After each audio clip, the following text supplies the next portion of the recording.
Hello, how are you today? You doing well? I'm doing good. I watched Nirvana, the band, the show, the movie. This is a feel-good comedy, maybe of the year. Could be. We'll see. I mean, it says 2025, but it actually pretty much came out, I guess, in the U.S. a few months ago, a couple months ago. I don't know, in 2026. But so this is the Matt Johnson situation, Canadian filmmaker. So the Right at the Band, the show was a web series. I wasn't aware of it, but it came out like in 2007. And I guess it was a niche thing, maybe, I don't know, back then, but it had some virality, I imagine. But I wasn't really aware of their stuff. They got some interesting stuff going on here, but I watched it because people saying this is good, and I watched it, and I liked it overall. So it's a bit funny, the name, right? Nirvana, the band, the show, never really explain why they call themselves Nirvana. It's kind of just like an inside joke, maybe a fun joke that they have. It's kind of meant to be a bit poking fun at these kind of weirdos. But let's take a look at, because they don't even realize that Nirvana is an actual band or something. You would have to see like the original web series, because I did actually watch the original web series after watching this movie. The movie, I would say, is a better start if you're not familiar with it. And then actually they show clips from their earlier stuff, because what this movie really is, what makes this movie really cool and fun, is it's also a time travel movie. And what they do is that they're actually they edit in older footage. So this is the new footage from the movie. But they edit in older footage from their previous web series, and to make it seamlessly look like they're time traveling. And it's such a well done editing maneuver they've done here. They use like footage that they never release sometimes, but like they do it in a way where it's like, because when they go back in time with their time machine, they use it's like a reference, of course, to Back to the Future. They have to use older cameras they find in their RV time machine, because if they're in the past, right, they go back to 2008. You can't be walking around with newfangled digital cameras from like 2025. You gotta pretend to be from that time period, so you gotta use the old digital cameras from then, the ones that had like 480p or whatever. And so they have to do that. And so a lot of the time moments when they go back in time, it actually looks like old footage, and they're using the same cameras, and so it matches really well. And then they use this old footage, and then it's like it's just like fun how there's some like clever, like there's some like editing here, like green screen stuff. But this is just a simple thing. They just filmed this. I'm looking over here as if they were there, because basically they have a shot where he's like, oh, like, does that person look like me? And then they turn over, and it's actually footage of them, from today spliced into there. So it works really well. Like they managed to make it really fit really well. But really, this movie is about friendship. It's about, it's kind of a wholesome movie, really. Because it's a movie, not a series. They had to go big, and they had these big stunts here. And of course the time travel thing is a big movie thing, right? It's a little more grandiose than a web series would do. And they had, because they had the footage from back then, they're able to do it. So it's like it's just really cool how they do it. But the thing about their comedy is that what they do is it's like a lot of improvisation, right? But it's also like improvisation with people on the streets. So like it's a lot of like it's like a mix of like real world documentary almost footage, but it's it's not quite like a prank show. It's not like it's not really what's fun about it. What's nice about it is that they're not like punching down at the people they're filming. The hidden camera situation. Afterwards, of course, they get permission from the people to be in camera. And actually, this guy actually shows up at one of the screenings. So this is a perfect example, right? So like they asked this guy about getting some clippers because they're doing the stunt, right, to jump off the big tower in Toronto, and they're all in character, right, and but they improvise off of what he says, and of course this guy's like being more practical and be like hey, like you could get electrocuted if you cut a wire with electricity or whatever, and like it's probably not a good idea, and but it's funny because he also is like, hey, I'm a libertarian, do what you want, but I wouldn't do it if I were you. And he kind of live and let live type of attitude. And it's just funny how they use this situation. But of course he comes off as like more of, even though he's like concerned and as a libertarian, he's like empathetic, but not to the point where he's gonna like advocate for or decide not to even sell it to him, but it's just a funny situation here with this character. But he doesn't, they don't make the random people look that stupid. They make themselves kind of the butt of the joke, so that's what makes it kind of fun, and like more heartwarming and stuff compared to like other like I previously praised Nathan Fielder stuff, like his shows I like, and sometimes his stuff is a little bit more more I guess mean spirited towards, or at least like more like the people involved aren't aware of certain things and they don't come off as nice or in the shots, because he also uses like real world mix of fiction and nonfiction footage and stuff, but the way they made this movie is really fascinating too, because this is like a low budget movie, and it's funny.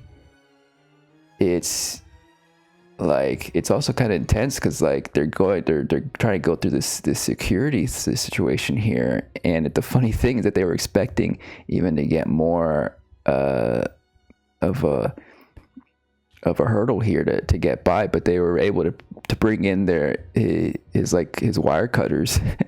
And so like, and this is all like semi-planned, but like and they're keeping certain things they do close to their chest, like under their in their sleeves. They're not really going to tell you. They haven't told us exactly how they did all this. Like some of this is all green screen. Like this looks really believable, right? Look, I think they actually did go up there, but then he cuts the thing because they're gonna parachute, because that's part of their whole thing, or their whole stunt they're gonna do to get attention for the show. Because the whole premise really of this band, Nirvana the band, is to get a show at the Rivoli. That's what they've been trying to do for their whole existence, since 2008 or 2007, whatever.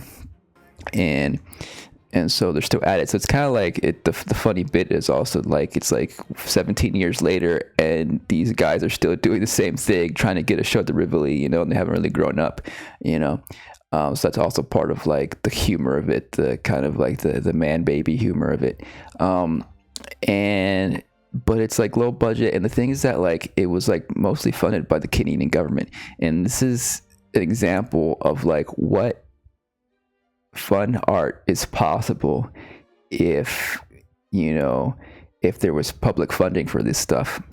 Imagine all the cool stuff we could have in the US or other places. The US doesn't have, like, I think they used to have, they definitely had a public arts funding program back in like the 80s or before, and then I think Reagan kind of got rid of it. But like imagine all the cool stuff we had. But that's, that's not where we live in. But so anyway, so the humor is fun. Like I enjoyed it. It's definitely has that kind of like nostalgic type of humor where there's a lot of references there. That's how their style. They're referencing like stuff from their youth, either from their 80s and 90s, or just like regular stuff, like particularly their older stuff. They reference a lot of video game stuff, like they were playing like in the web series. I watched some of it, or I actually watched all episodes of the web series. I haven't watched the IFC version because there's a second Nirvana the band show that's based on the web series that they did for Vice TV or something, and so that one's like takes place maybe 8 years ago, I don't know, and like but yeah, they reference like because some of those they're playing like the DS, or they're playing there's like a big viral video of them like doing a little song to the Wii store on Nintendo Wii, and it's a very musical thing, because the thing is that he's like a musical guy, not Matt Johnson, the other guy. He's the piano guy, and then Matt Johnson's the idea guy, and that's the whole shtick here is that like they're always coming up. It's particularly him is always like trying to come up with these ideas to like get into the Rivoli, or to like get a show there, and like he just plays the music and he goes along with it, and that's the humor of it. It's like all the crazy antics. How can they get to the show? And the funny part about it, I guess, is that like 17 years later, they're still doing the same thing. And again, intermingling it with real life people. Like this situation was funny because it's a time travel situation, right? So like there's not always filming it in order. And so this is a funny moment where like he's like, oh, like I saw you before, but of course, later on, he says that when he goes back in time and returns to that moment. But the way they filmed it actually kind of worked out in reality, because he says this, the first time he meets her, or first time they shoot, he's like, oh, I saw you before, even though he hadn't done it yet, but he knows that he will see her again, because they're going to film a scene again later. So it's like, it's just a very meta situation too about, filming real people and like using that and integrating that with their story as they go along. But it's kind of like really well done, and how they go back to specifically 2008, which is pretty much, of course, when they first started doing the web series. But like it feels really, really well done, like because they intermingle, I guess, also real footage from that time period. But then they do one of the funniest bits here is they go and watch a movie. This is how they find out they're in 2008. Basically they go see The Hangover, and remember The Hangover? There's a homophobic joke in it, and everybody laughs, and that's how he realizes he's in the wrong time. They've gone back in time, because nowadays that would be very inappropriate joke. Even then, it was bad. People were kind of more homophobic back then, in 2008 than they are now. Although there's still a lot of phobias around. But the point is that mainstream cinema was not so concerned about it back then, and so that joke landed for the audience, and so that's how you realize this feels weird. And the funny thing too is that like that is a fun joke, and a fun way to make the worst joke in a movie one of the funniest bits in this movie, and to indicate, just indicate like how time has changed. And like that's the funny thing too, because it's like it feels like 2008 wasn't so long ago, really. I guess depends how old you were in 2008. But look at that, The Dark Knight was in 2008. The Grand Theft Auto 4, The Blackberry. By the way, they did a Blackberry movie. I gotta watch that movie. They did let's maybe talk about that later. But so like it's really well done, and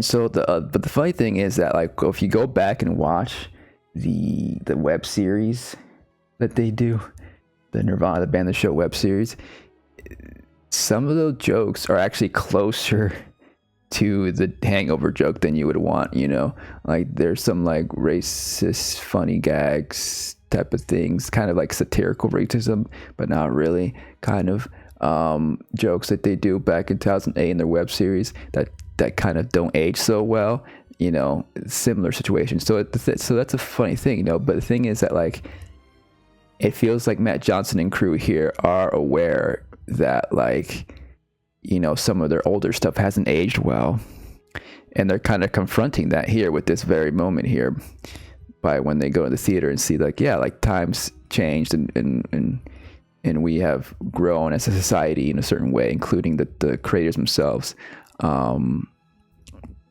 So I don't know, so that was interesting. But yeah, like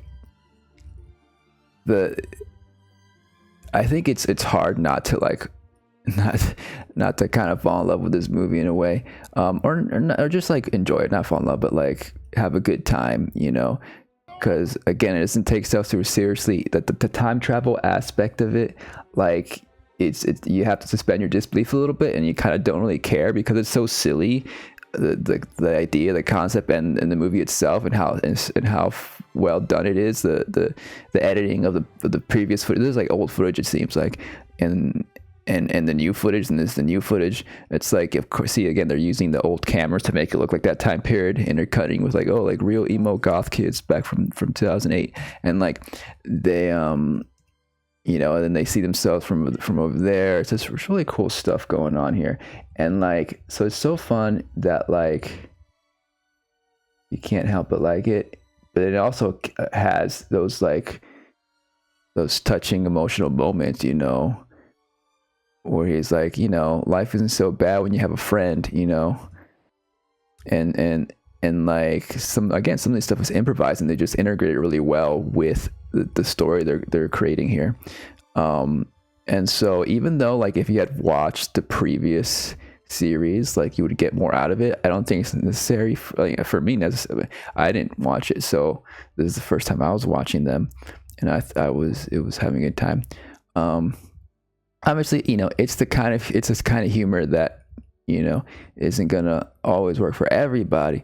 But I think it's pretty well broad enough, I think, for a lot of people. Of course, it's all from the point of view of these two white guys. So, you know, a very particular perspective, but it's not broy. It's not like, you know, arrogant, you know, it's actually pretty sweet, you know, particularly how it all wraps up and everything. So I think it is appealing to most people. I would imagine so.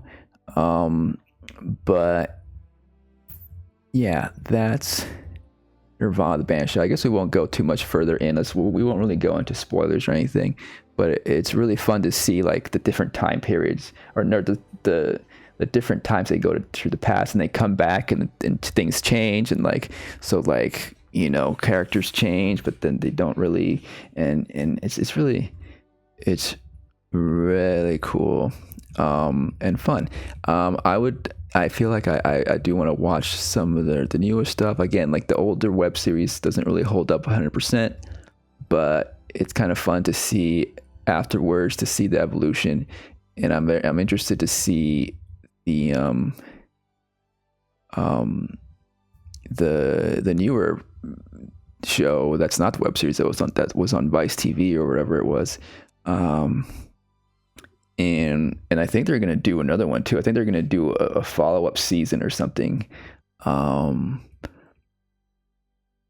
So, you know, and in general, I'm interested in the whole Matt Johnson universe, because something that's interesting is just like how, particularly with this movie, I wrote there's a YouTube video essay about this BlackBerry. This he did a couple years ago about the creation of the BlackBerry and all that, and how they used a bunch of footage from like pop culture, video games, movies, music, and they do some of that too in the Nirvana the band the show movie, and how like they can get away with like using this copyright stuff because it's all like technically fair use, because like it's this whole thing. They have a lawyer they work with where like they have to make sure that like as long as the piece of copyright content is pivotal and important for the scene or the movie, you know, and then it can be considered fair use. So they have to be like, you know, very particular how they use it, but it's really well done how they do it. And it's just a fascinating example of like, you know, all this stuff, you know, maybe, you know, on a low budget, you know, more films can try. I mean, some filmmakers and producers and studios are a little bit more reluctant because they don't want to get sued or anything, but this proves that you can get away with more than you think. And I think it could be an inspiration for you know, make smaller films to use fair use in this way, to up the production value, you know, by using, you know, references that are well known to the people watching and stuff, and, you know, even like music and stuff, without having to worry about paying for licensing fees and stuff.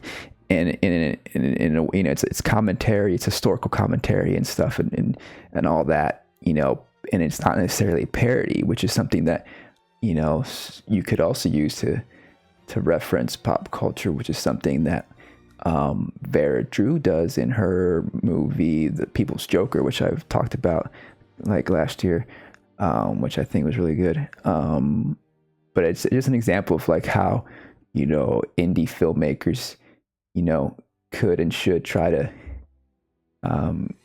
use like, you know, these pop culture and copyrighted references in order to either through parody or through fair use, in order to get maybe more attention from audiences, you know, because they can easily it would help with the, you know, in general with the marketing of the movie in that way. I feel like it's a way to like comment on something, almost like a Trojan horse, put it in through using pop culture and stuff to get your message out, you know, and could effectively, you know, help your movie get more eyes, you know, without having to like, you know, spend so much money on the production through licensing fees and et cetera and stuff. But I don't know, it's just a good I guess inspirational tidbit there for filmmakers. And I think Matt Johnson is sort of vanguard in that respect with that type of filmmaking, that I'm excited to see where he goes with that, you know. And yeah, and like the whole making of this movie is very interesting. All this kind of like the stunts they go through and stuff, the special effects are really good. Like they're gonna keep a lot of this kind of secret, because like some of the stuff they did, you know, they did without permits and stuff, so it's not like completely legal. You know, I think at a screening like the mayor of Toronto was there at one point, and they were like, Matt Johnson was like, "Oh, please don't don't arrest us or something."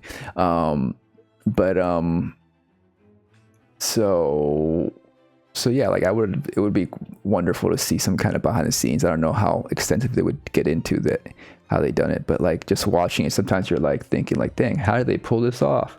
You know, how did they pull this off? And that's another aspect of what makes it so such a fun to watch, you know. But yeah, it's like a, you know, it's a feel good comedy, you know, not something we get a lot of these days. So that is Nirvana, the band, the show. What else have I been watching? Well, I did end up finishing the War and Peace movies I've been watching. Let's take a look at that. So again, I've been like trying to get through some like literary adaptations, starting, you know, we did Wuthering Heights. I watched Anna Karenina, another Tolstoy story. And I've been taking my time with War and Peace. This is the the Soviet film. It's really interesting, just historically speaking, to watch the process of this film, or just it's in 4 parts. Just see the grandeur of it all, and so we already talked about part 1 and part 2. This is part 3. Like, it's just like, nice to look at, very painterly, almost like a painting come to life situation. I feel like this was part 1 was definitely my favorite part of it. It was like, it felt like a really great start to an epic.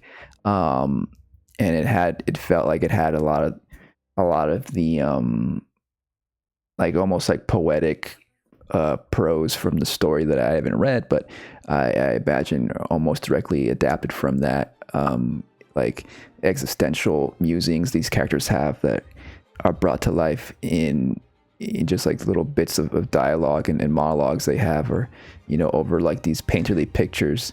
And I think part 1 did that really good, and then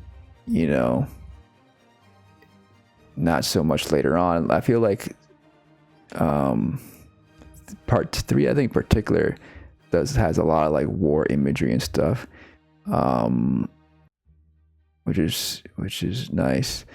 Interesting to see. This is apparently the Soviet army participating in these shots here.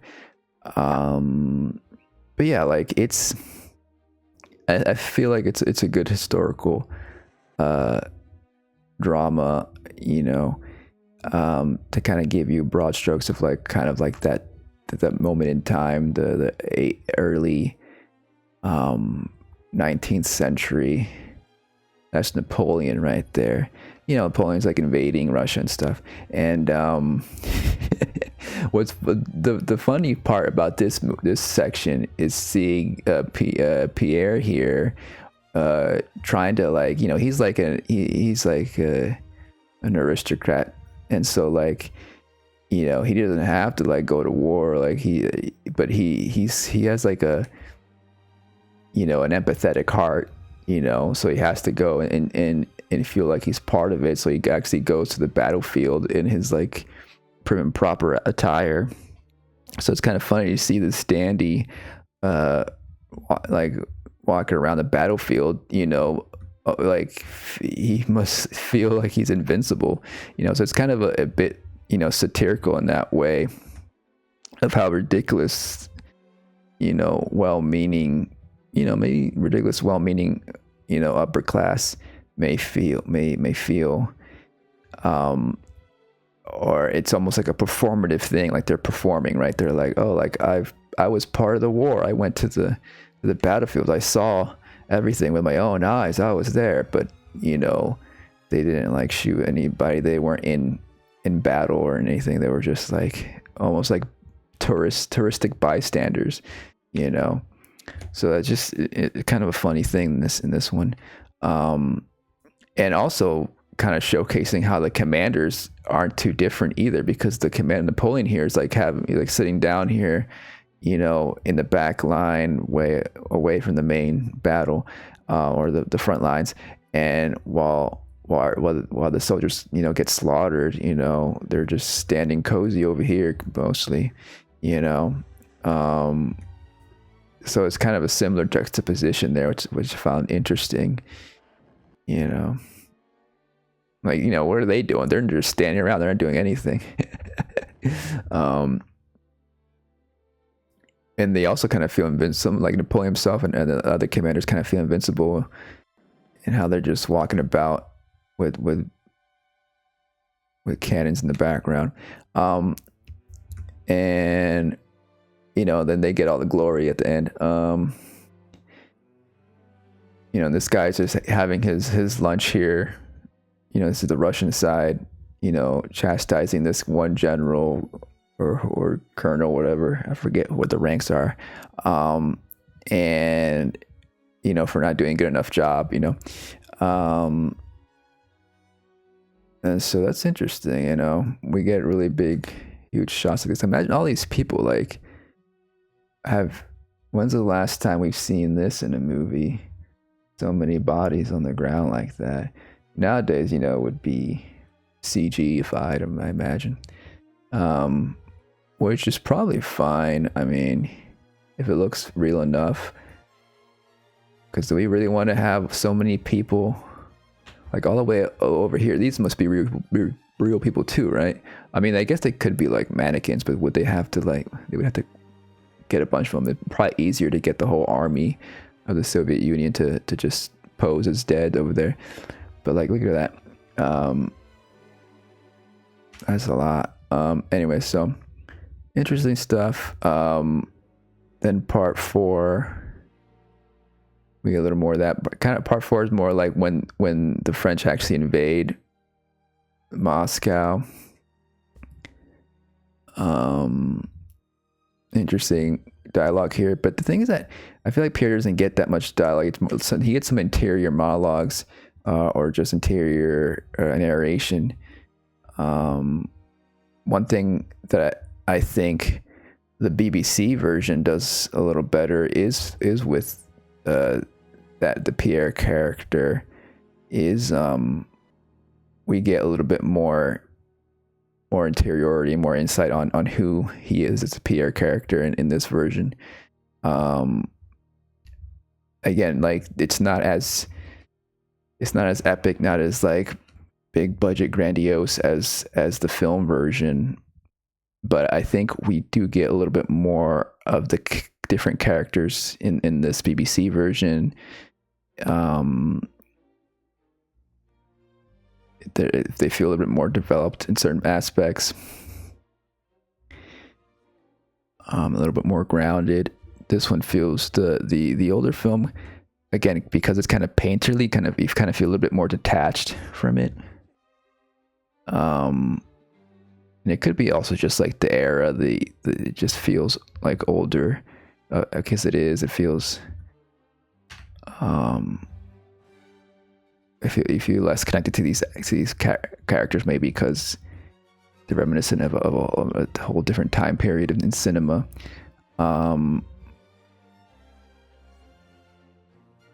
But I mean, these are just like some beautiful shots here. I mean, this is a gruesome moment, of course, but that's it. You know, it's an anti-war movie. You know, anti-war story, as all war stories tend to be.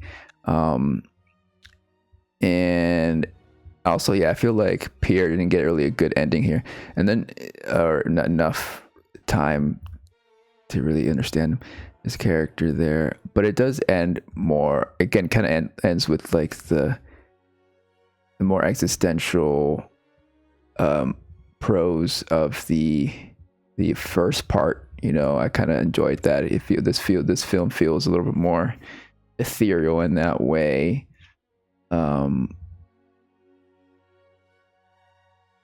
The introduction of this character though was interesting. Like, this is I think Natasha's brother. I think we didn't really get to see him too much at all, if at all, in the beginning. But the whole moment here is that he's. By the way, we are doing spoilers.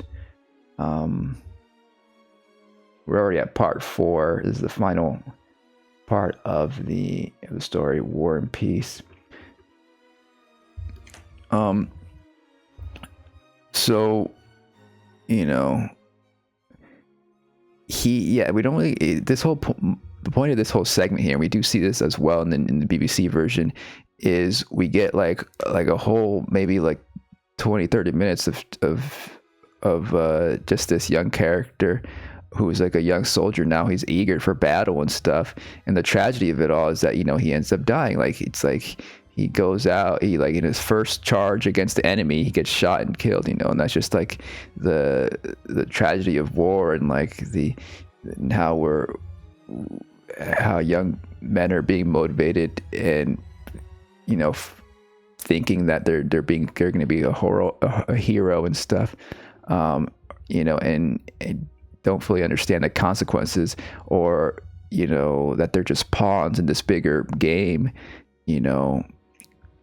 And so it's like, it's this, they're fed this propaganda about the war, and then they go out there and they die for nothing, really, because at the end of the day, like, nothing really much is accomplished. The cycle of war continues. Eventually Napoleon leaves, but like it's mostly kind of just on a whim that he leaves. Like, oh well, we took Moscow, now let's go to another city and take it over, you know. And so it's all about like kind of like the futility of war and all that. And so that's like a tragic little story at moment there with that young character. But again, like because we don't spend too much time with him at all, or it feels his death feels a little bit undercooked there, particularly when we see the mom's reaction of her. Because I was like, wait, who is that again? When the mom like starts crying. But right, oh yeah, so then he goes and perhaps there's an indication that he's gonna get together with Natasha, or at least he yearns for it, but he probably believes that he can't, you know, it's too late for him to be with Natasha. And then it kind of ends with that same line from the beginning, which I thought was interesting. My idea is that if evil men are linked with one another, it's very hopeful, right? And they're thereby made strong, then honest men too must do likewise. You know, that's the simplicity of the purpose of life. You know, getting together with virtuous men and good people, and work together against the evils. Which is interesting. That's like a line emphasized in this version, which is the Soviet version, versus the BBC version. I don't think that line ever appears, or if it does, it doesn't really. I don't remember it. It's not very prominent. But yeah, you know, it is a lower budget. This one is like some of the acting is not as good, a little hammy. We do get some great performances from Jessie Buckley, for example. Not so from these characters. Paul Dano's okay. Lily James is good, but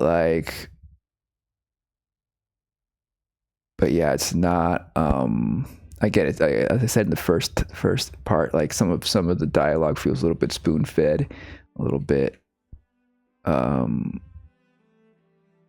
oversimplified. You know, it loses some of the literariness and prose of the story we did see in the Soviet Union version. You know, here's the scene. We see a little bit more of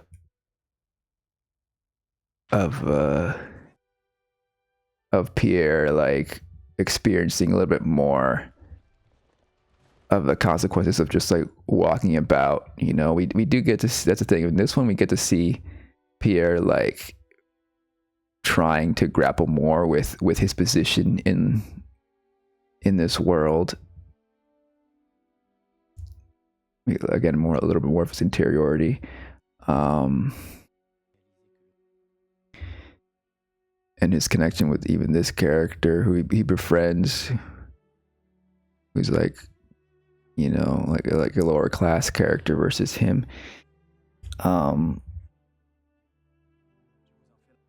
This, you know, we didn't get at all much of this character in the Soviet version. This is kind of like almost an abrupt ending for her. You know, she like commits suicide. And then you know, and then some of these moments, like I understand why they cut it out from the Soviet version. Like the death of this character is also kind of comes out of nowhere as well. And then they have a funeral here. It's like maybe we didn't really need that, you know.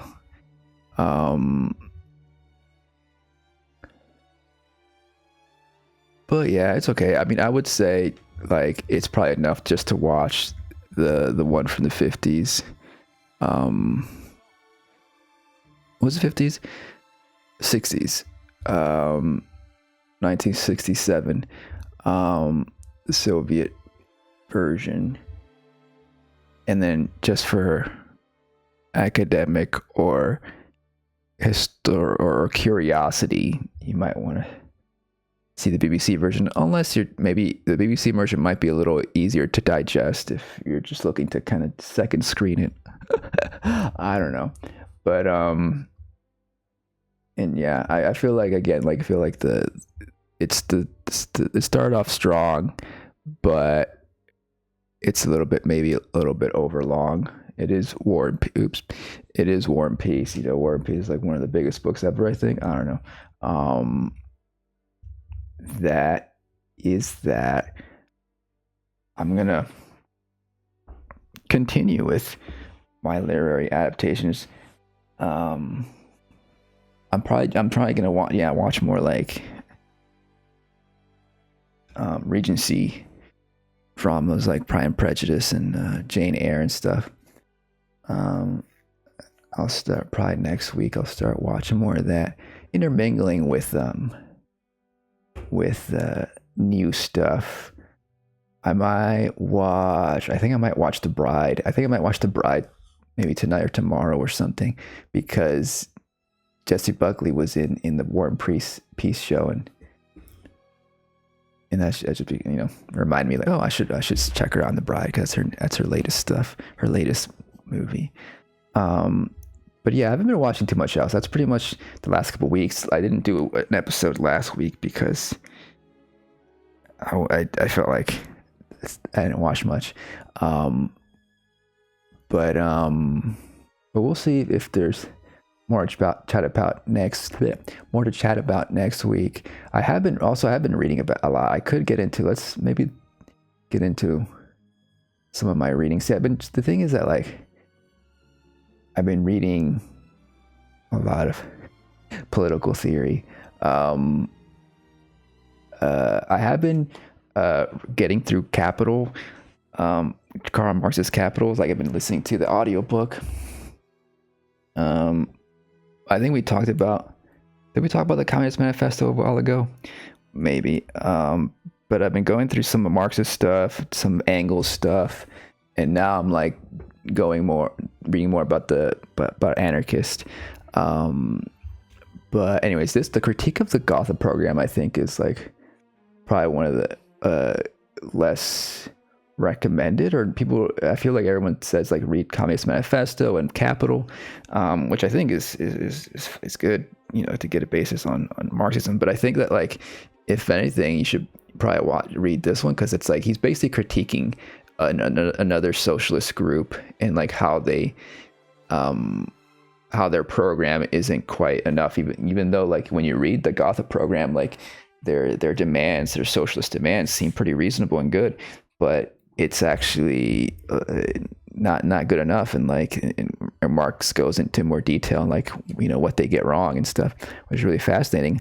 And also what makes this one interesting is, from my understanding, this is like the only point the only pamphlet or writing where Marx describes the stages of communism, and how like there's two stages. There's the lower stage and then their upper stage. And like the lower stage is more like there's still like a sort of there's still exchanges of wages, but instead of wages, it's like labor vouchers pretty much. So, you know, you get paid these vouchers depending on how many hours you work, and then you can exchange that, you know, for your needs, your food, and etc. And then the higher stage that's when money is eliminated, when there's more free exchange for you, and at that point there's there's no scarcity, there's no like, you know,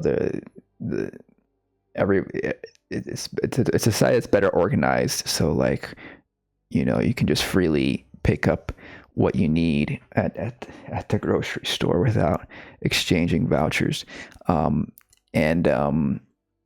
It's interesting. I mean, it doesn't go super detailed into it, but it gives you an idea of like what he's imagining, you know, higher communism to be like. And that's a thing that like I definitely want to read more about, like what are all these types, what is ideally the end point, right? And in a lot of these theories, from Marx to Engels to anybody, is they're describing the world how it works today, and and particularly Marx and Engels are scientifically examining, why it is the way it is, and how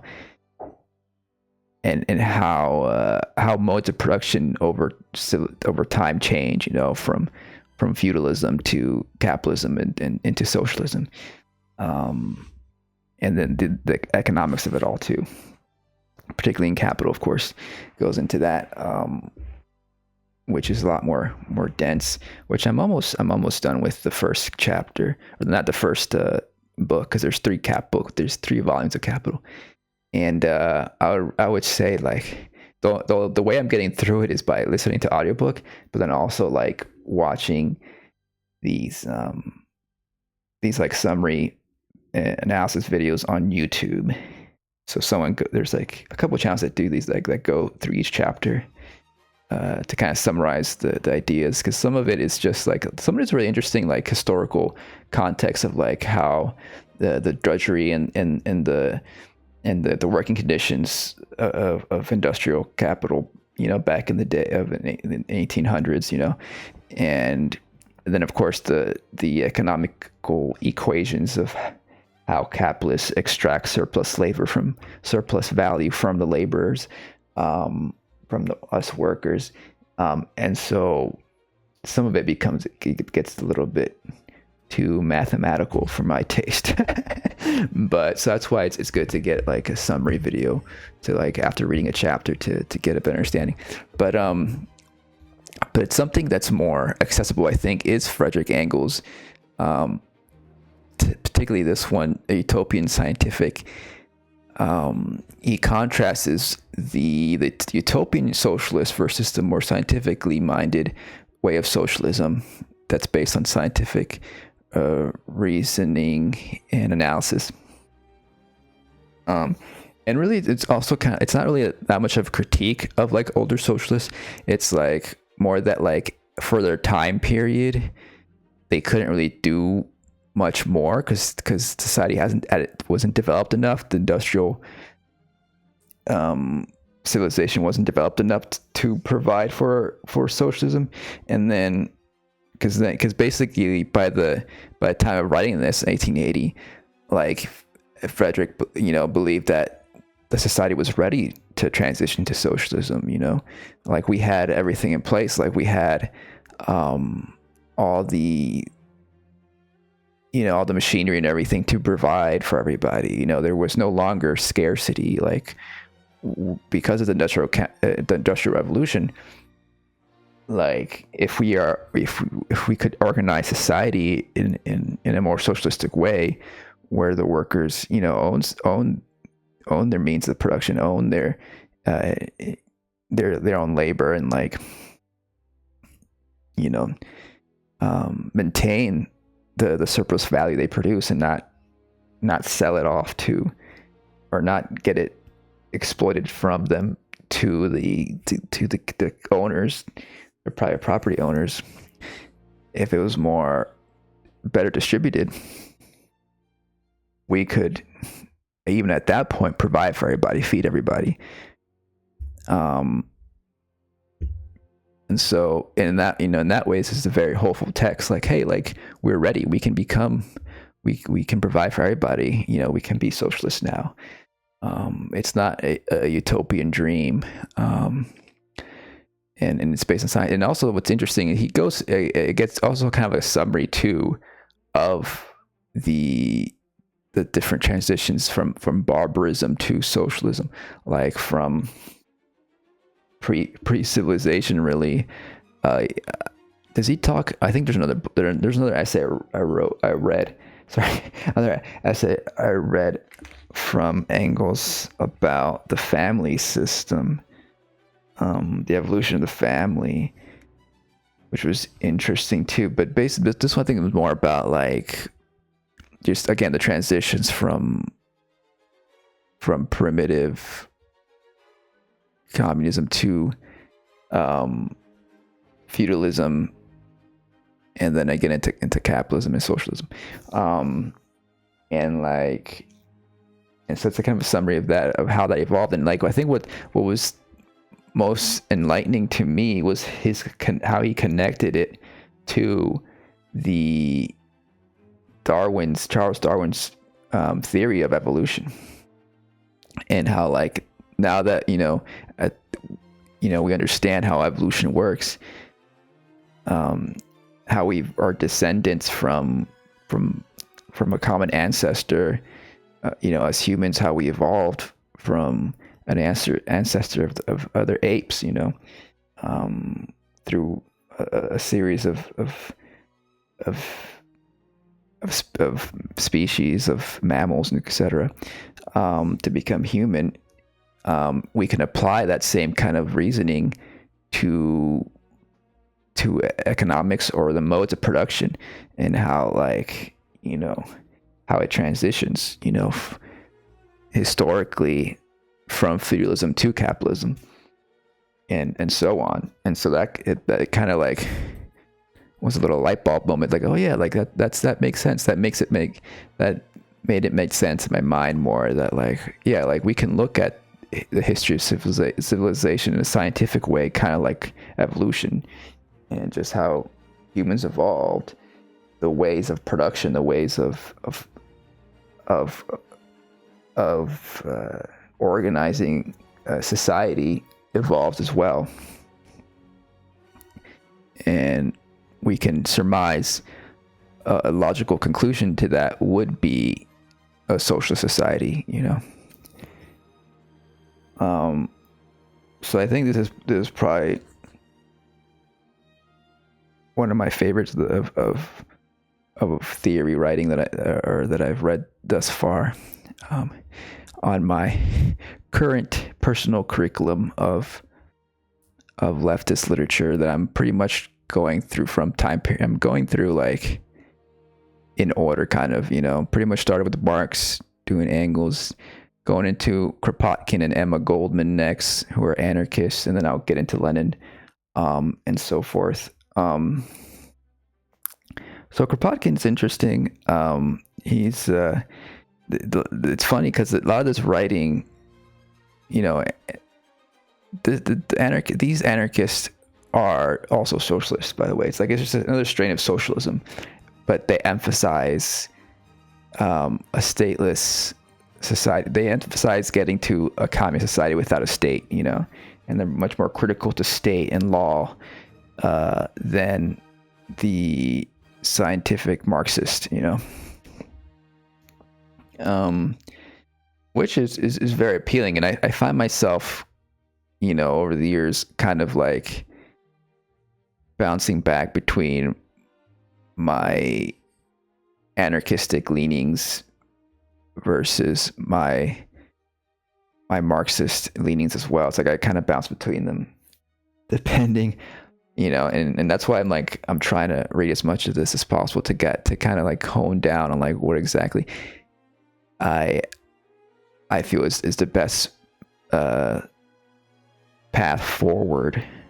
And I think at this point, like, again, I'm bouncing back, but I feel like I sympathize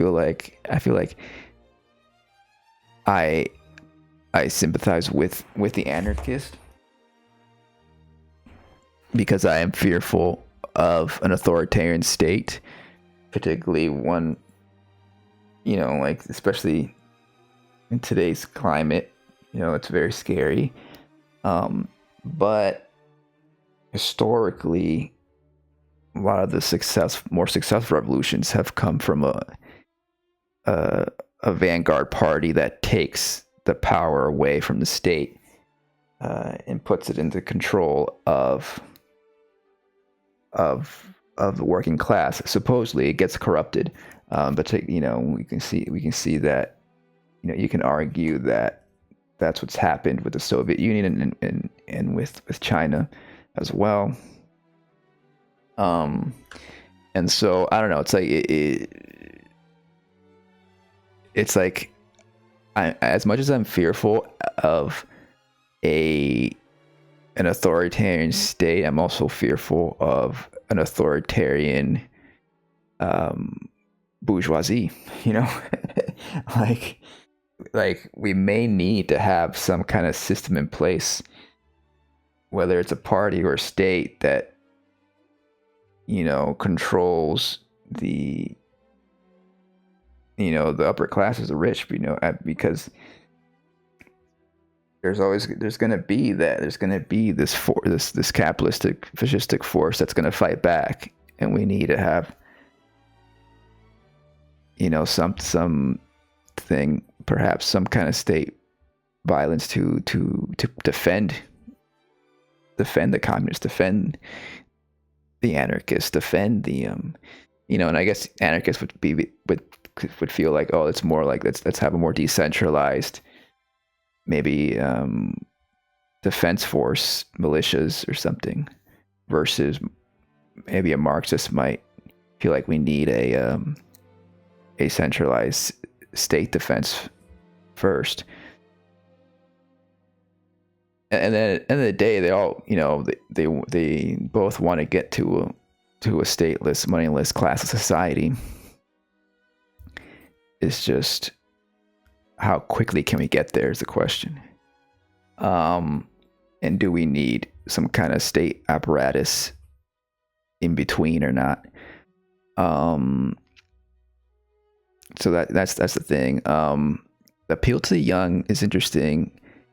Basically, Peter Kropotkin is speaking to young, mostly young men, I think,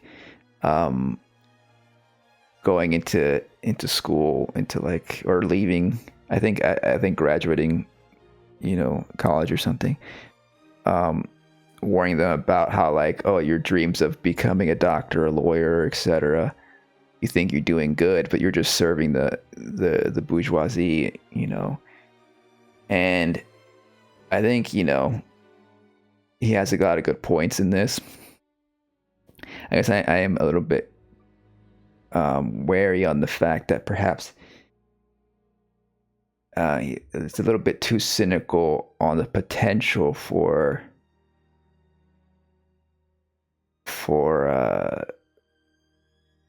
you know, someone like a doctor or a lawyer doing good in the current state of affairs, you know.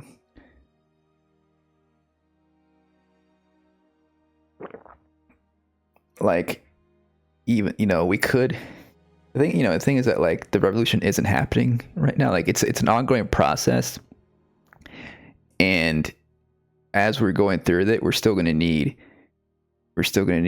doctors and, like, you know, for example, civil rights lawyers to defend the people, you know, and to provide for the people while under the capitalist system, you know. So I don't think he's exactly telling people, the students, not to go into those fields, but it could kind of read that way. I think particularly with law, it could read that way. And so it feels like a little bit, again, utopian or unrealistic, some of the demands here. And here, Law and Authority, he goes more his focus is more on law, and in particular, of course, and how it relates. Pretty much law is unnecessary for the most part, like, and how law is there to protect the ruling class, of course. But again, I'm a bit skeptical. Like, eventually, a common society won't have any need of laws, but on the way there, like, don't we need maybe some kind of laws to keep the capitalist in check, you know? Again, I guess maybe I'm thinking like a Chinese communist in the party there, like, where they over there in China, they're still a capitalist market. It's a mixed economy, and how it works there is that they keep the billionaires in check. They make sure they're not too evil, you know. But then I get, like, more strict socialists feel like that's just a band-aid, and and that's just gonna like keep capitalism in place. It's not really, is China ever gonna get to actual socialism, or are they just sliding back into capitalism? So I don't know. It's like it's all interesting. I think it's all worth reading, And now I'm reading Conquest of Bread,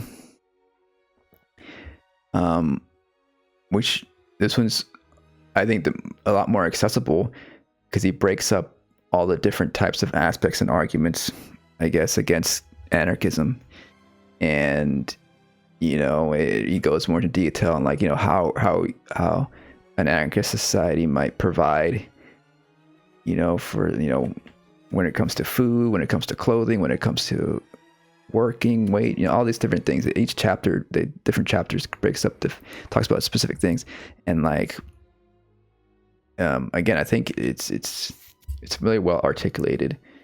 I'm maybe halfway through this one, but again, like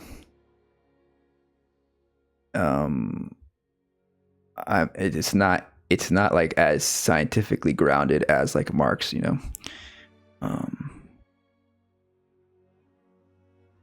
or Engel, and it's definitely, as anarchists, they're a lot more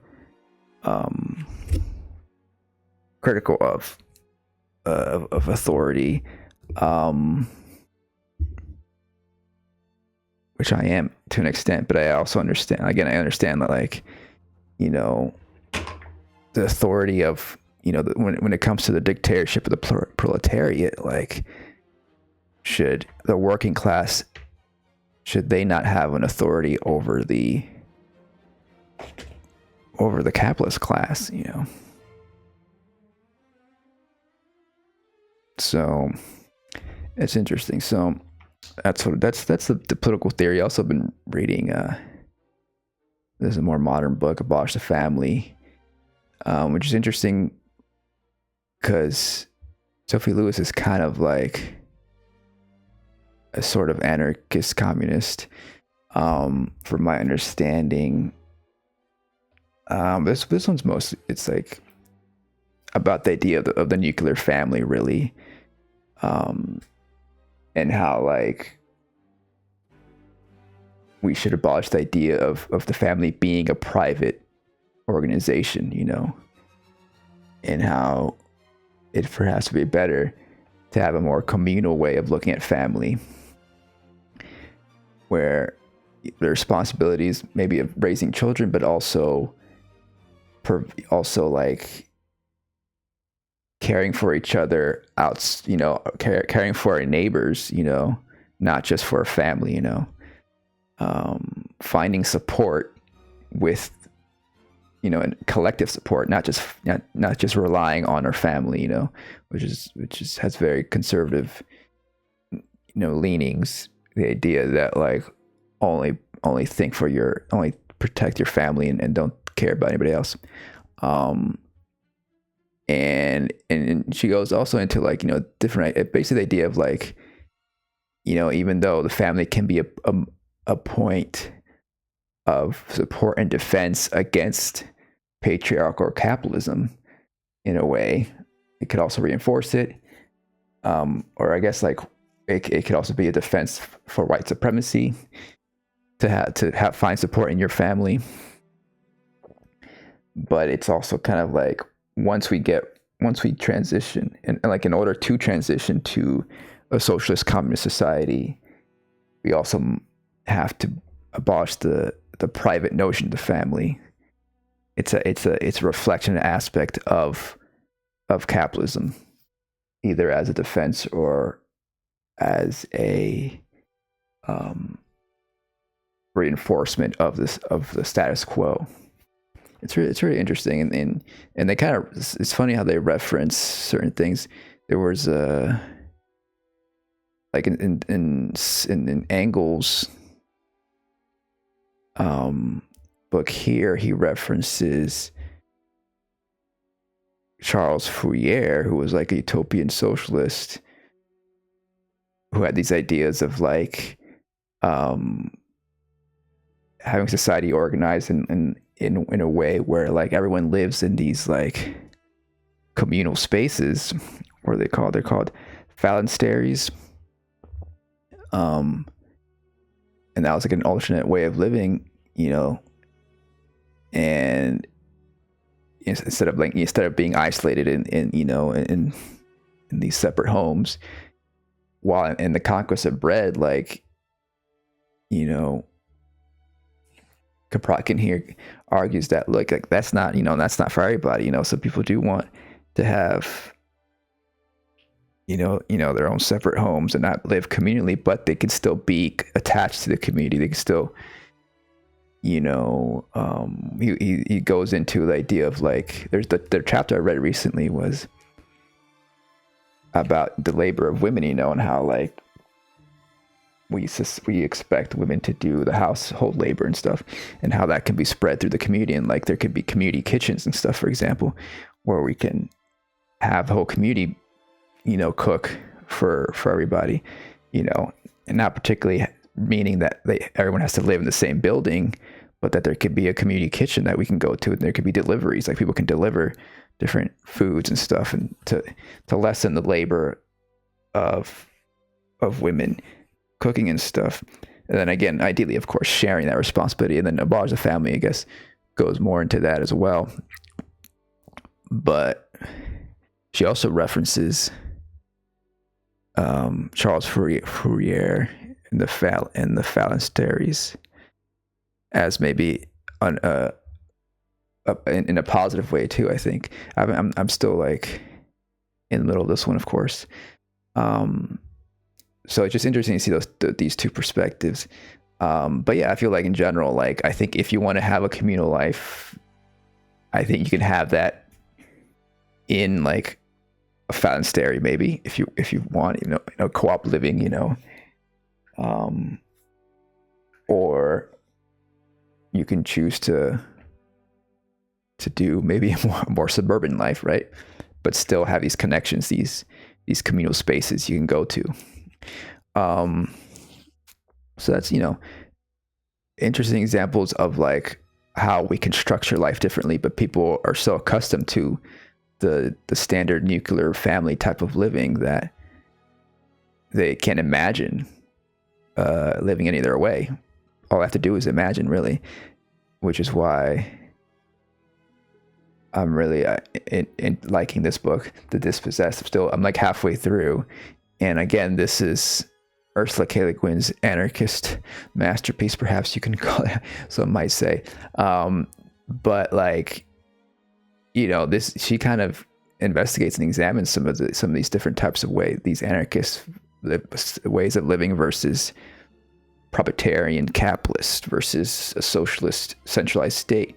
There's all these different societies in this story here that she goes into, mostly focused on Shevik, who is from an anarchist society, as he visits a capitalist society. But like, I recently, the latest chapter I read was Shevik visiting a friend in this capitalist world, going to his house, and it's a nuclear family. The woman's at home, and the taking care of the kids, and then provide, and they have servants and stuff to cook and stuff.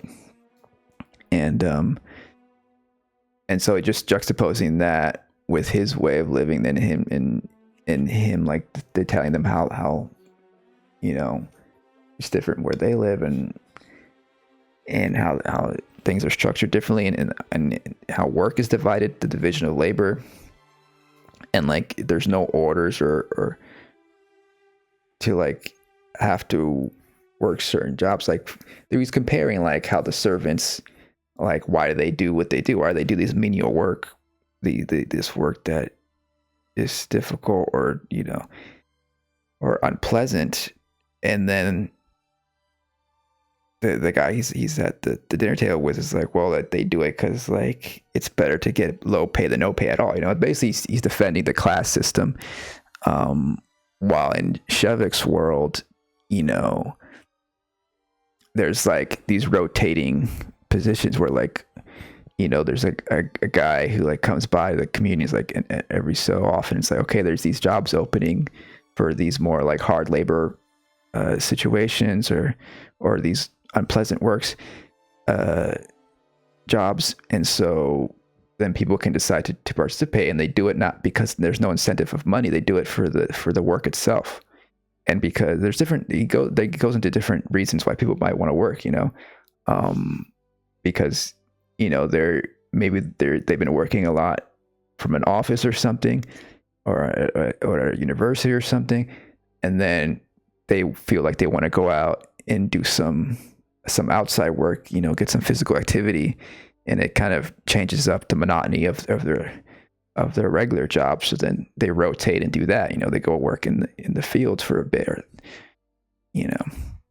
and also like the idea of like not working or cooperating with the collective. There's no really hard rule or law against it. You could decide to be, to not do anything for your community. But then you'll get shamed, and how shame is it's a powerful tool, or a powerful incentive. And then he himself feels like he's kind of like that because he escaped. He left his his world to come to this other world to kind of trying to bridge the divide between the two worlds. That's his whole mission, But again, he wasn't like ordered to stay and work. He decided, well, I'm gonna go and visit this other world and do something different. That I feel like he does it for the work itself, not because he's getting paid to go to this other world. He does it because he has this passion to unite the different. And he's a little bit of an idealist in that way. And I'm still in the middle of the book, so we'll see where it goes from there. But it's just interesting, like, reading all this together while I'm reading the theory. And I think it's good that I'm reading this now, because the first time I tried to read this years ago, I wasn't as familiar with the anarchist theories.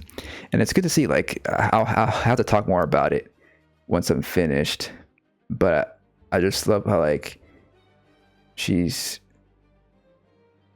really getting into the details and examining these different ways of living, these different societies that we don't really see much. Like, even like in something like movies, like even like stuff like Star Wars or Andor or whatever, or any other stuff. These sci-fi stories we don't really ever get the details of how economically a society is structured. No one talks about anarchist or socialist societies in sci-fi. I haven't really seen that in the media I've seen, really. So it's good to see that in this book, and I wish we would see more of that, but I feel like that scares people too much. Anyways, so trying to get to this. Is this all volumes? There's 3 volumes. It's an hour and 9 minutes. So this is gonna take me forever. But I'm trying to get through all Capital. It's kind of like the way I'm getting through all this is because a lot of this is audiobooks, right? So I can like listen to this, while doing other things. So it's like there's certain things where I feel like it's better reading. Like, this is better reading because with my eyes, because the world building is interesting, and I really want to understand it. I take notes too as well, and so, and I feel like I can like pace myself better when reading a dense sci-fi story like this one. And analyzing it as I'm reading it. But like nonfiction, sometimes it's easier just to listen to it because there's basically just like an essay. The essayist is kind of doing the thinking for you.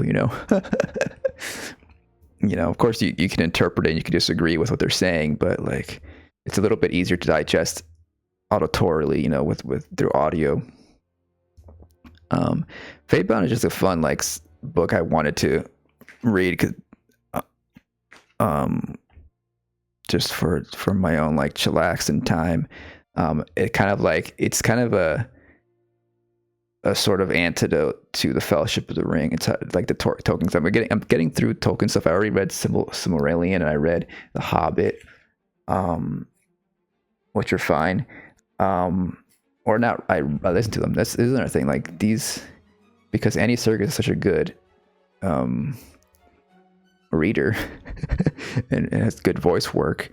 It's really engaging to this. This is an easy listening. The Fellowship of the Lord of the Ring books. But of course, this is like, I'm doing this mostly because I just want to have that, in my memory banks as the basis for fantasy, because this is where a lot of modern fantasy stems from. And because I'm familiar with the movies, I've seen those several times at this point. Like, this is listening to like the Fellowship of the Ring and Andy Serkis and do his voices. He does really good voices for all the characters. Like, it's kind of like an extended edition of the movies, because I'm visualizing the movies in my head as I'm listening to this. And like, I just got through the Tom Bombadil chapter, which was not present in the movies. That character is completely gone from the movies.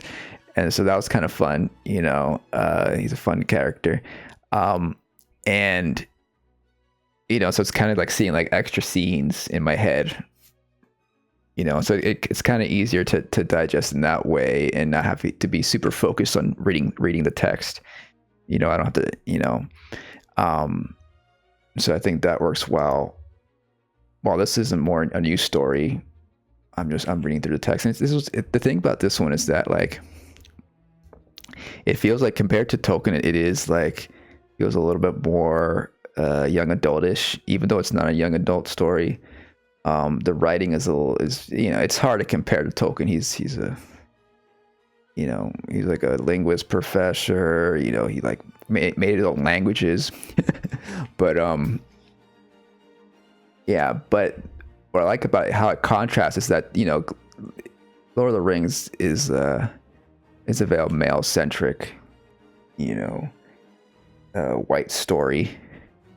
It's supposed to be a sort of mythology for England, and so Feybound, this story is also a fantasy story with elves and fae and stuff, but all the characters are of color. There's a lot of trans and queer characters, pretty much, and so it's just nice to be immersed in this world where it's just the norm. The norm is just like queer and non-white as fantasy characters, and it's not a thing, so it's like, it's not a big deal or anything. It's just how it is. And so it's like a relaxing space world to get immersed in, after reading some Tolkien, and yeah, I'm taking my time with this one. It's fine. It's like, it's focused a lot. The beginning chapter is a little bit maybe too militaristic, like about like an elf like military force. But I think it's supposed to be a critique of that, as in general. And I think they're going to get more into it's going to be get more into like the fairy fantasy, magical aspect of it all. It's an interesting world too. They use drums to create this magical weapon. Like they beat their drums and it launches this magic from it. There's like there's fortunes and stuff that foretell different things that, it's interesting world. Just starting to get into it though. We'll see where it goes. But yeah, that's like what I've been reading. There's some other stuff, like there's an interesting kind of story of like almost like a memoir of this like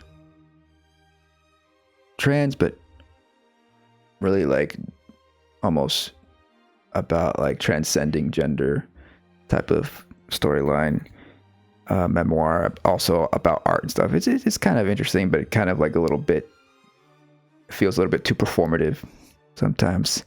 It's kind of about the art world, the art world and the gay world. The Hobbit, of course. These are I got recommended. I after reading this, I did go back to reading these short stories, which are like a follow up to Kayla Gwynn's Ones Who Walk Away from Amalas. Jemison's take was more like, let's not walk away. And I thought these are really interesting takes. I felt like the Gwynn's just felt more evocative and felt a little bit more open-ended to interpretation. This one I feel like could interpret it to be more like, again, more statist, more the idea of like, let's have an authority, a group that makes sure like people who are exposed to potentially dangerous ideas do not spread those ideas. You know, it's not necessarily advocating for authoritarianism, but it could certainly be read more that way, which is an interesting take on the idea of like a utopian society. But also it kind of gets into the idea of tolerance, right? We can't like, you know, like, should we tolerate the intolerant? No, we shouldn't tolerate the intolerant. You know, if there's going to be a group of people who are spouting hateful things and advocating for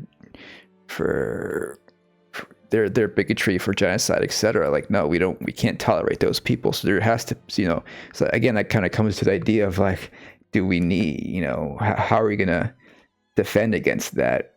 Is it going to be more of a decentralized force or decentralized militia, some authority there from people, or is it going to be more centralized authority who tampers down on like bigoted ideas, for example? So it's like, you know, I feel like I like this one better than this one. Isabel J. Kim, this response is kind of makes it more contemporary. Like, what if the story of Omalas was and more like happening now, you know, and she connects to social media and stuff, which is, I think, an interesting take. But it doesn't feel as interested in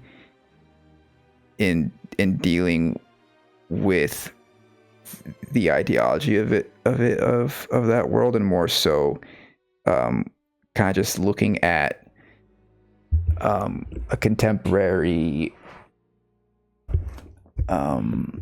almost reactionary response from people on like how the world today would respond, and how like we kind of, I think the main point also is like how, I'm trying to remember the story, how like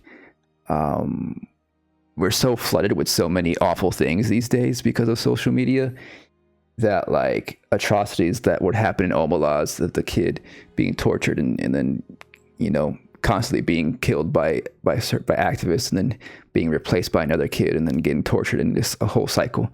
Like, all this stuff is so much flooding the social media system, that like in the news, etc., that people become immune to it. You know, so that's kind of reflecting the modern time, right? Like how we see genocide, we see these atrocities, we see, you know, oppression and bigotry, etc., on the news, and we become kind of numb to it, and not much, we feel like powerless and not be able to do anything. So that's what I mean. Like, it feels like almost like a defeatist perspective of the whole thing. And like, it kind of also, you know, it even brings up real world situations, I think there's a line in there that she references. There's like a social media creator who goes and like to Omelas and it's like, look at this place, like check out, I'm here visiting Omelas. It's a great place, but at what cost, etc. Blah blah. And it's more like they do like video for clicks. They're not really like there to advocate for any kind of change or anything. They're just there to like, for the likes, for their social media likes. And then there's a line where she references the Uyghurs in China, how they're getting their supposed genocide there. Like this is something was more prominent a few years ago. But from my understanding, that's kind of like Western propaganda that the Chinese government is doing some kind of ethnic cleansing. And so I feel like some of the things this story references are kind of like almost a superficial reading of headlines.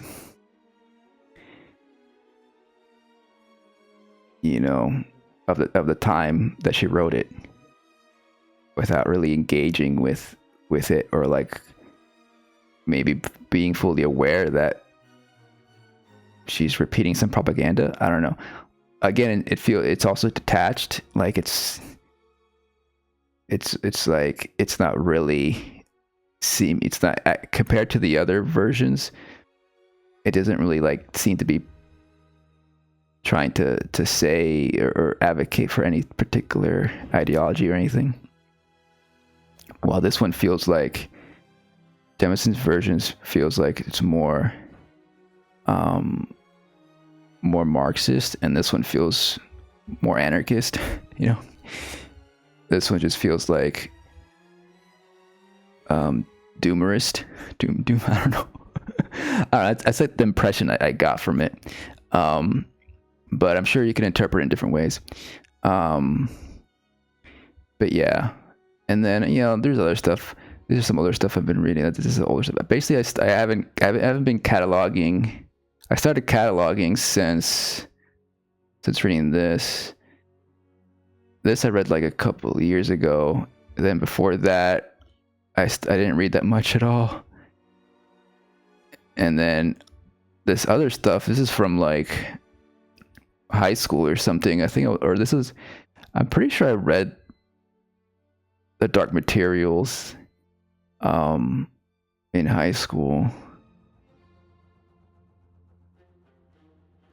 Bukowski, disappointed by Bukowski. And then for a minute there, I think this is when I was when the new Twin Peaks season came out. I was like, I gotta read some of this. Some extracurricular stories basically for the Twin Peaks universe. And the Nevada's a classic trans story. And then I need to start reading the sequel to this because the new Vampire Lestat book is coming out. This is a wild, transgressive art, or pornographic, like surreal story that's quite morbid at times, and also very blasphemous. And the climax is quite wild. I think I reread this recently. I liked it a lot as an edgy teenager. Metamorphosis is fun. Yeah, so that's what I've been reading. And there's basically more stuff on my to read list that I'll get to. Now I'm up to 301. 301. I'm not gonna get to all of it ever, but we'll see.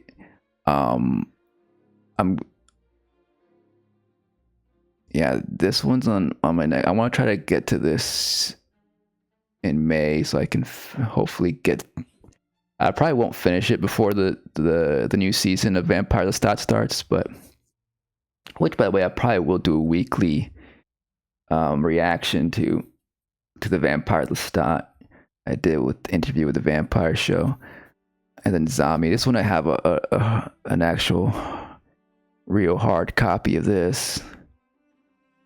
I'm gonna try to like be reading something on with a real book in my hand while I have books I read on audiobook and books I read with, you know, through ebooks.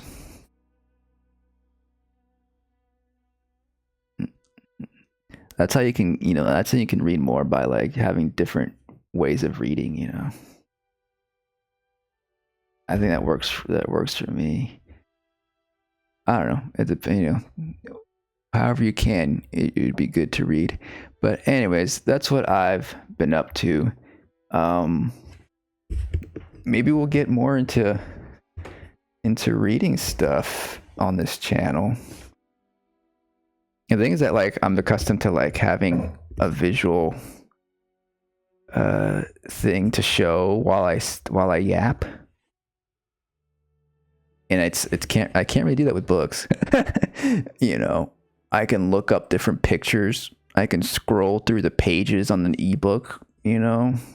I've done some highlighting on some of the ebooks that could be helpful. And also, you know, books just take much longer to get through. So even though I'm reading a lot, like I feel like the big stuff I want to talk about, like the Dispossessed and other book, I'm sure I won't get. I'm not gonna discuss every single thing I read. I feel like I decided like I'm gonna like, for a while I was thinking like, okay, with this video series I'm doing here on Moonbath Chats by the Screenlight, I'm just gonna every week I'm gonna like talk about everything I watched that week, you know. But I just don't think that's sustainable. And I'm just gonna have to decide to like only talk about certain things, like the things that are worth talking about, you know, that I maybe have something meaningful to say about. So like with books, like I feel like that's gonna be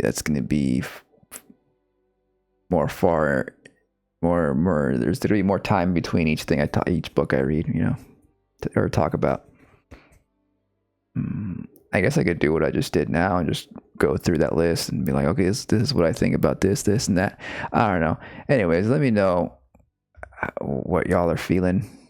But I think that's it. We didn't really have a news segment.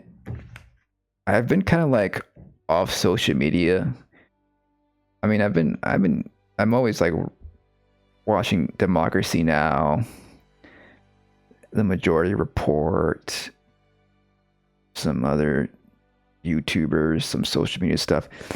But for a while I was like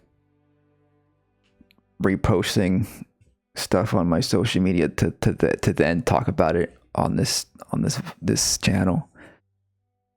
But I've kind of just, sometimes I get into the mood where like we're like, oh, I just don't want to go on social media anymore. And so I mean, there's some like, I mean, I could get into some news articles I read or some articles I read. But because we talked a lot about what I've been reading, I kind of covered some of the political ideas I've been having. Like, I feel like, you know, electoral politics isn't the end all be all, of course, but I think it is important to have that focus. And there was a recent article that I was thinking of talking about last time that I didn't do a video. I guess I could just quickly mention it.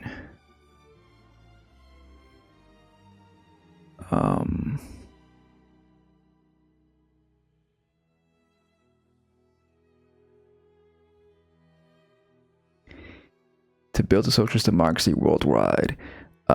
This is another book I want to add to my. I actually added it to my to read list, but it basically goes over like what this council member was able to accomplish in Seattle. You know, she was a socialist council member right here, who was able to fight back against Amazon, you know, and provide for the workers there, and increase the minimum wage and all that. And she's like an actual Marxist socialist, and like she was able to do a lot in the years she was there. But then the issue is that like it was only like 10 years maybe, and then eventually, you know, she got out of politics, and the movement wasn't able to survive past that, and then kind of just politics as usual kind of resurfaced in Seattle, it seems. So it's like, this is kind of like a critique of like, this is an example of like socialism working within the electoral system, the you know, the city council system of Seattle, and how we can use this to model other political projects in the future, and how we need to maintain that momentum even after like these leaders leave office. Like, we need to maintain that. We need to like make sure that that organization is more permanent, you know, and continues, you know, not just based on, you know, as anarchists would say, on like a sole figure. You know, it needs to be more collective, decentralized organization to make sure that like we just don't rely on like one or two figures to do the work for us, or like, you know, to like lead the way. We gotta all be there to fall back on, you know.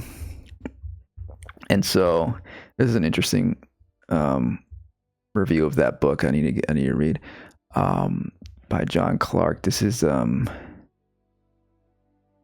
think his website, I don't know, spectrejournal.com. But yeah, you know, I think, you know, even Marx, I was reading, like, said that we have to try to work with, even, you know, the social democrats, with anybody who can advance our aims, you know, as long as we don't compromise on our socialist principles. We have to, you know, work with people in power, you know, because, you know, the revolution isn't gonna happen overnight. It's a continuous process. Yeah, so that's current events, I guess. I don't know. There's other stuff going on. I don't really want to talk about what other stuff. But yeah, that's it. I'm gonna get out of here. Let's chat in the comments or somewhere else. I don't know. I'll see you next time. Under the moonlight. Bye bye.